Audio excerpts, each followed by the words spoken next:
रायगड महाराष्ट्रासह देश विदेशातील ताज्या बातम्या पाहण्यासाठी मॅक्स इंडिया लाईव्ह चॅनलला सबस्क्राइब करा आणि बेल आयकॉन दाबायला विसरू नका। S Nikam English school and junior कॉलेजमध्ये सौ वर्धाताई सुनील तटकरे रोबोटिक्स लॅब व AI सेंटर या अत्याधुनिक विद्यालयाचा नामकरण सोहळा। लॅबला सौ वर्धाताई सुनील तटकरे यांचे नाव।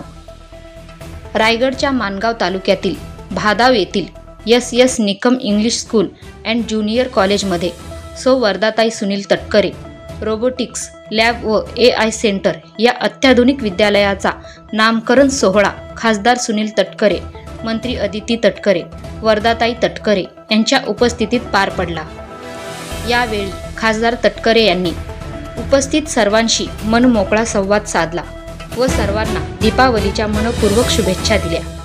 अत्याधुनिक तंत्रज्ञानावर आधारित शिक्षण प्रणाली आणि नव्या पिढीला भविष्यातील कौशल्यांनी सक्षम करण्याच्या दृष्टीने हे केंद्र माणगावसह परिसरातील विद्यार्थ्यांच्या उज्ज्वल भविष्यासाठी अत्यंत महत्त्वाचे आहे। निकम साहेबांनी इंग्रजी माध्यमाच्या शैक्षणिक दालनाची सुरुवात करून ग्रामीण भागात आधुनिक शिक्षणाचा दीप प्रज्वलित केला। या शाळेचा आणि महाविद्यालयाचा निकाल नेहमीच 100% आसपास राहिला आहे। हे अत्यंत समाधानकारक आहे। तसेच स्पर्धा परीक्षांमध्ये स्थानिक विद्यार्थ्यांचा वाढता सहभाग सुनिश्चित करण्यासाठी डॉक्टर निकम साहेबांनी घेतलेला पुढाकार उल्लेखनीय आहे। आपल्या रायगड जिल्ह्यात विद्यार्थ्यांना कृत्रिम बुद्धिमत्ता, AI आणि रोबोटिक्स सारख्या आधुनिक तंत्रज्ञानाचा लाभ मिळावा यासाठी उभारण्यात आलेल्या या केंद्राबद्दल आम्हाला अभिमान आहे।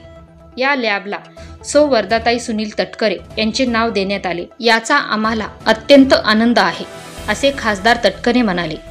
या सोहळ्याला सौ वर्धाताई सुनील तटकरे, महिला व बाल कल्याण मंत्री कुमारी अदितीताई तटकरे, संस्थेचे प्रमुख मान्यवर तसेच राष्ट्रवादी काँग्रेस पक्षाचे पदाधिकारी, कार्यकर्ते व स्थानिक नागरिक मोठ्या संख्येने उपस्थित होते। Dhammasheel Sawant, news bureau, Raigad.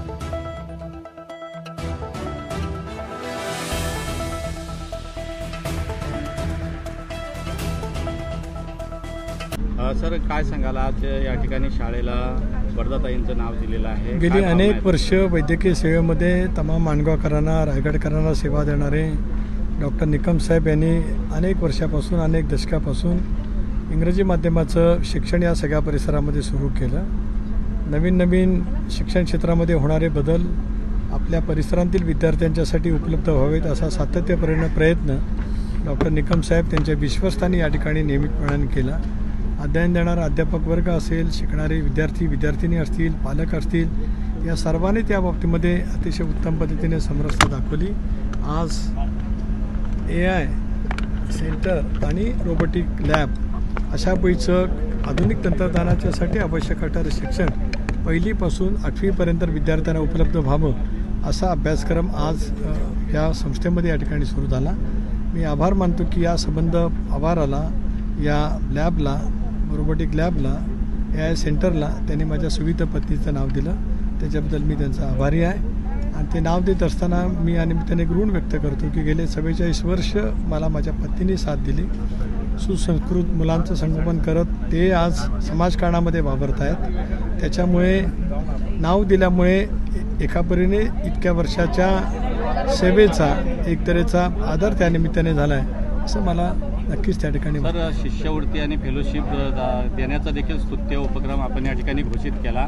काय भावना आहे त्यामागे, विद्यार्थ्यांची कशी प्रगती साधली आहे? याच्यामध्ये आपण एक पाहतो की ग्रामीण भागातल्या बहुजन समाजाच्या पोटी किंवा सर्व धर्मांच्या पोटी जन्माला आलेली पिढी तीव्र आकलन शक्तीची आहे, प्रचंड स्मरणशक्तीची आहे। अशा वेळेला त्यांना फेलोशिप किंवा शिष्यवृत्ती मिळाली तर त्यांच्यामध्ये अधिक त्यांना एक तऱ्हेचं शुभेच्छा किंवा आशीर्वाद दिल्यासारखं त्यांना वाटत असतं। गुणवत्ता अधिक जतन करावी अशी ईर्ष्या त्यांच्या मनामध्ये निर्माण होत असते। फेलोशिप किंवा स्कॉलरशिप याच्या पाठीमागे त्यांना केवळ काही आर्थिक मदत देणं हा भाग सीमित राहतो, पण त्याच्यापेक्षा त्यांना प्रोत्साहित करणं आणि त्यांच्या मूलभूत असलेल्या गुणवत्तेला अधिक पद्धतीने शक्ती देणं हा त्याच्या पाठीमागचा हेतू आहे। सर, महायुतीच्या प्रस्तावाबद्दल आपण काय विचार केला? आज मी शैक्षणिक कामासाठी आहे, आज राजकीय विषयावरती मी अधिक काय भाष्य करू इच्छित नाही। धन्यवाद।